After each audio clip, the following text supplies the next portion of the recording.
Assalamualaikum warahmatullahi wabarakatuh. Salam sejahtera bagi kita semua.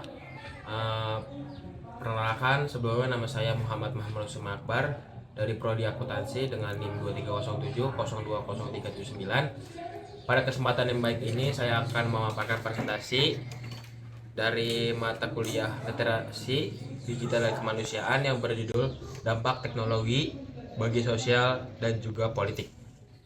Pembahasan yang akan saya bahas pada kesempatan kali ini adalah yang pertama itu ada apa itu teknologi, manfaat teknologi dan segala macamnya. Yang kedua adalah dampak teknologi pada masyarakat. Yang ketiga adalah dampak teknologi pada politik. Yang keempat ada dampak buruk bagi masyarakat. Yang kelima tantangan pada politik. Yang terakhir adalah upaya mengatasi dampak buruk dari teknologi untuk sosial dan juga politik. Yang pertama adalah pengertian apa itu teknologi. Teknologi adalah kata yang diambil dari bahasa Inggris teknologi yang diserap dari bahasa Yunani yaitu teknologia dengan makna keahlian pengetahuan. Akar kata dari teknologi sendiri ialah tekne yang memiliki arti serangkaian prinsip ataupun suatu metode rasional yang di dalamnya juga berkaitan erat dengan pembuatan suatu objek, pengetahuan serta seni mengenai berbagai prinsip ataupun metode dan kecakapan serta keahlian tertentu. Menurut para ahli, yang pertama adalah kapra. Teknologi ialah suatu di antara pembahasan sistematis atas seni terapan atau pertukangan. Hal ini mengacu pada literatur dari Yunani yang menyinggung mengenai teknologi yang berasal dari kata tekne yang berarti wacana seni.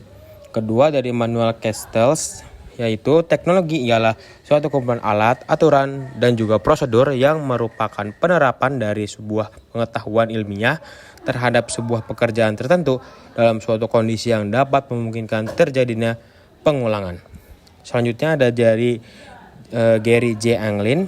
Teknologi ialah penerapan ilmu-ilmu, perilaku, serta alam dan juga pengetahuan lain dengan secara bersistem serta mensistem untuk memecahkan masalah manusia. Yang terakhir adalah dari Miyarso. Teknologi ialah suatu bentuk proses yang meningkatkan nilai tambah. Proses yang berjalan dapat menggunakan atau menghasilkan produk tertentu, di mana produk yang tidak terpisah dari produk lain yang sudah ada. Hal itu juga menyatakan bahwa teknologi merupakan bagian integral yang terkandung dalam sistem tertentu. Dilansir juga dari pendidikan.co.id, beberapa jenis teknologi antara lain adalah teknologi informasi, yakni suatu teknologi yang dapat membantu manusia untuk menyampaikan informasi kepada orang lain dengan secara cepat dan juga efektif. Yang kedua ada teknologi komunikasi, yakni suatu teknologi yang dapat membantu manusia dalam berkomunikasi satu sama lain, di mana mereka saling mengirimkan informasi menggunakan suatu perangkat tertentu. Selanjutnya ada teknologi pendidikan. Ini teknologi yang berhubungan dengan dunia pendidikan, di mana kegiatannya memanfaatkan alat batu tertentu. Yang terakhir ada teknologi transportasi, yakni suatu teknologi yang membantu manusia untuk berpindah dari satu lokasi ke lokasi lainnya dalam waktu yang cepat. Selanjutnya ada dampak teknologi terhadap interaksi sosial dan partisipasi politik masyarakat. Yang pertama ini saya akan membahas dampak teknologi di masyarakat. Dampak teknologi terhadap interaksi sosial dan partisipasi politik masyarakat sangatlah signifikan. Pertama-tama dari teknologi, terutama internet dan media sosial, telah memperluas jangkauan komunikasi antar individu secara global. Hal ini memungkinkan orang-orang untuk terhubung dan berinteraksi tanpa terbatas oleh batasan geografis maupun batasan waktu. Interaksi sosial menjadi lebih mudah dilakukan melalui platform media sosial seperti Facebook dan juga Twitter dan juga Instagram, di mana orang-orang dapat berbagi informasi, berdiskusi, dan membangun komunitas dengan orang-orang dari berbagai latar belakang dan juga wilayah. Apa positif bagi teknologi sendiri akan aku bagi menjadi 10 bagian. Yang pertama adalah kemudahan akses informasi. Teknologi, khususnya internet, telah memberikan akses yang lebih mudah dan cepat dalam segala jenis informasi. Orang dapat mengakses berbagai sumber informasi dari berbagai belahan dunia dengan cepat dan juga efisien. Yang kedua ini adalah kemajuan dalam bidang kesehatan. Teknologi medis telah meningkatkan diagnosa, pengobatan, dan perawatan kesehatan secara lebih akurat. Alat pencitraan medis, robot bedah, dan aplikasi kesehatan digital adalah contoh teknologi medis yang memberikan manfaat besar bagi masyarakat saat ini. Sistem informasi manajemen yang dipakai di rumah sakit juga memudahkan para pasien dalam proses pendaftaran serta administrasi, dan juga memudahkan pihak rumah sakit untuk mengakses rekaman medis secara lebih cepat dan juga aman. Yang ketiga ini peningkatan komunikasi. Teknologi komunikasi seperti ponsel dan platform media sosial telah mengubah cara orang berkomunikasi. Teknologi ini memudahkan orang untuk tetap terhubung dengan teman, keluarga, dan kolega bahkan dari jarak jauh. Mereka bisa bertukar informasi berupa panggilan suara atau panggilan video satu sama lain. Yang keempat adalah kemajuan dalam pendidikan. Teknologi telah memperluas akses pendidikan dan menyediakan alat pembelajaran yang inovatif. Pembelajaran online, sumber belajar digital, dan platform e-learning telah memungkinkan pembelajaran yang lebih fleksibel dan juga personal.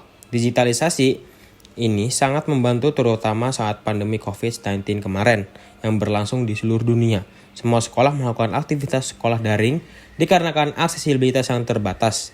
Meskipun pandemi telah mereda, e-learning tetap menjadi pilihan beberapa siswa dan pengajar baik di sekolah formal maupun sekolah informal. Kelima ada peningkatan produktivitas. Dalam dunia bisnis, teknologi telah meningkatkan efisiensi dan produktivitas pekerja. Otomatisasi proses bisnis, perangkat lunak, manajemen proyek, hingga alat kolaborasi online membantu organisasi atau perusahaan dalam mencapai tujuan mereka. Yang keenam ada inovasi dalam industri. Teknologi yang mendorong inovasi di berbagai industri, perkembangan dalam rekayasa, manufaktur, dan desain produk telah menciptakan barang dan layanan baru yang dapat meningkatkan kualitas hidup. Selanjutnya ada teknologi ramah lingkungan. Inovasi teknologi juga mencakup solusi untuk masalah lingkungan, pengembangan energi terbarukan, teknologi hijau, dan pemantauan lingkungan membantu dalam meminimalkan dampak negatif terhadap ekosistem. Selanjutnya ada kemudahan bertransportasi. Teknologi dalam transportasi seperti GPS, kendaraan otonom, dan layanan ride sharing telah meningkatkan kemudahan perjalanan dan mengoptimalkan sistem transportasi yang dapat diakses kapan saja dan juga di mana saja. Perjalanan jauh, lebih mudah serta akurat, serta market transportasi online yang sudah tersebar di kota-kota besar memberikan dampak nyata bagi masyarakat. Selain memudahkan mobilitas masyarakat, digitalisasi dalam aspek transportasi dapat membuka lapangan pekerjaan bagi para pengangguran. Selanjutnya ada pengembangan komunitas online. Teknologi memungkinkan pembentukan komunitas online di mana orang dapat berbagi minat, pengetahuan, dan pengalaman. Ini menciptakan konektivitas global dan mendukung kolaborasi di tingkat internasional. Yang terakhir adalah peningkatan hiburan. Kemajuan teknologi hiburan seperti permainan game, video online, streaming musik, dan konten digital lainnya dapat memberikan lebih banyak pilihan hiburan dan interaksi bagi penggunanya. Ada dampak teknologi pada politik. Dalam konteks politik, teknologi juga mengubah cara masyarakat terlibat dalam proses politik. Penggunaan media sosial dalam kampanye politik telah meningkatkan aksesibilitas politik bagi masyarakat umum.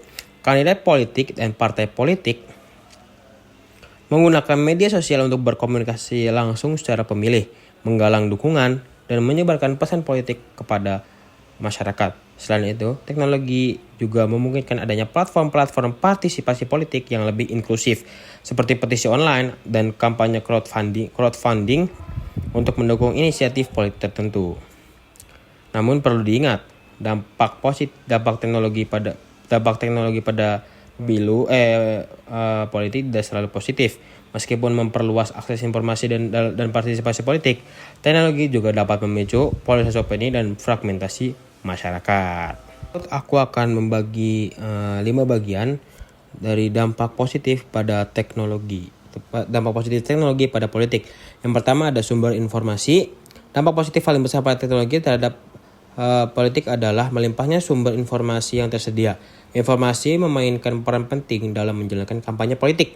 Menjelang pemilu, pemilih biasanya bisa mendapatkan informasi instan secara tentang kandidat, rekam jejaknya, mengecek profilnya, perkembangannya, dan juga informasi lain yang dibutuhkan sebelum memilih para calon kandidat.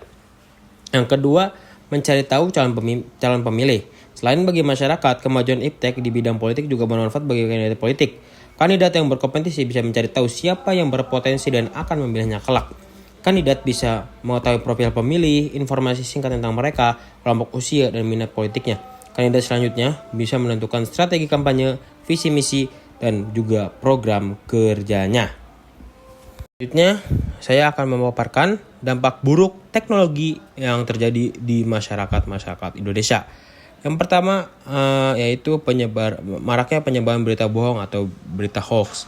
Ini sudah terjadi di berbagai kasus, dari mulai saat pemilu, dan juga penyebaran hoax para artis dan juga lainnya. Yang kedua ini adalah ramainya adu domba dan pencemaran nama baik lewat media sosial yang sudah terjadi belakangan ini. Yang ketiga, rata-rata anak kecil di Indonesia cenderung bersifat introvert karena terlalu sering memainkan handphone di rumah. Berbeda dengan anak-anak di zaman dulu yang sering bermain di luar dan banyak mengenal orang, anak-anak di zaman sekarang cenderung lebih menyendiri dan bersifat tidak acuh kepada lingkungan di sekitarnya. Selanjutnya ada banyaknya kejahatan yang terjadi di internet, yaitu cybercrime, seperti dihujat online, hujat di media sosial, dan juga lain-lain. Ada tantangan yang terjadi di dalam dunia politik. Resiko dan tantangan yang dihadapi akibat penggunaan teknologi dalam hubungan sosial dan juga politik. Penggunaan teknologi dalam hubungan sosial dan politik membawa sejumlah resiko dan tantangan yang perlu diatasi. Pertama-tama itu ada penyebaran informasi palsu atau hoax dan disinformasi menjadi lebih mudah melalui platform media sosial. Hoax seringkali dapat menyebar dengan cepat dan luas, mengganggu persepsi publik terhadap isu-isu sosial dan politik, serta memicu kebingungan dan ketidakpercayaan. Kemudian ada polarisasi opini yang menjadi resiko serius dalam hubungan sosial dan politik akibat penggunaan teknologi. Di media sosial, orang cenderung terpapar pada konten yang sesuai dengan pandangan mereka sendiri, yang dapat memperkuat pemisahan antar kelompok dan memicu konflik-konflik. Hal ini dapat mengancam kerukunan sosial dan kemampuan untuk melakukan dialog konstruktif dalam menangani perbedaan pendapat. Ini ada penyebaran data pribadi. Biasanya ini disalahgunakan oleh para pelaku politik yang biasanya menyebar informasi-informasi pribadi masyarakat. Selanjutnya ada manipulasi politik. Manipulasi politik juga dapat berpengaruh besar pada pemilu yang melakukan kebohongan, janji palsu, dan juga hoax yang beredar. Selanjutnya ada ancaman siber. Biasanya di zaman-zaman pemilu atau zaman-zaman politik mulai berjalan, ancaman cyber ini semakin kencang.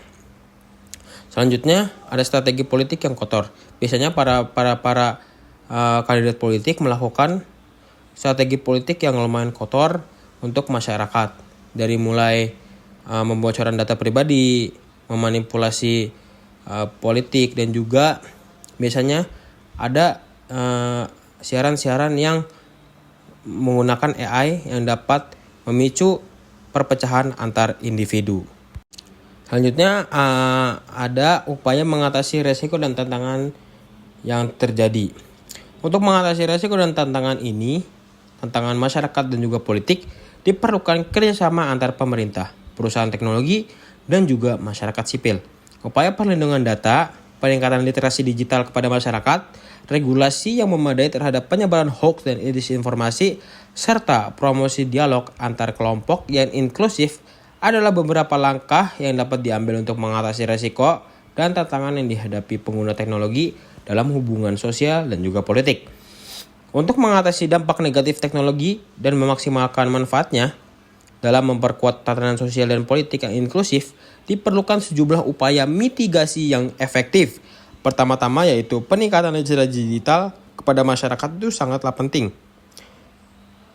Masyarakat perlu dilengkapi dengan keterampilan untuk menilai kebenaran informasi, mengidentifikasi hoax, dan menggunakan media sosial secara bertanggung jawab. Program-program pendidikan dan pelatihan literasi digital dapat membantu meningkatkan kesadaran akan resiko dan tantangan yang terkait dalam penggunaan teknologi itu sendiri. Oke, mungkin sekian saja yang dapat saya sampaikan pada presentasi yang pada kesempatan yang baik ini. Semoga para penonton dapat menyimak dengan baik dan juga memahami isi-isi yang saya sampaikan tadi. Semoga bermanfaat.